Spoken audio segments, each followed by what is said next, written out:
All right, today in the shop, we got a little work to do on a carburetor. It's actually a made in Japan. It's a good carburetor, not Chinese.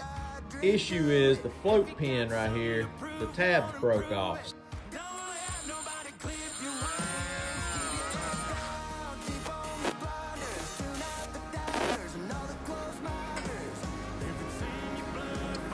All right, here it is all built up. Now I'm gonna clean it up with a grinder just a little bit.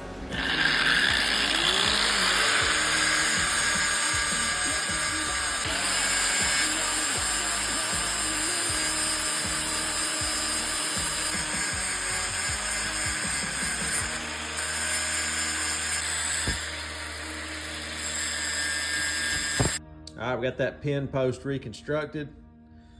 All he's got to do is line it up, drill his hole, and this thing's ready to rock.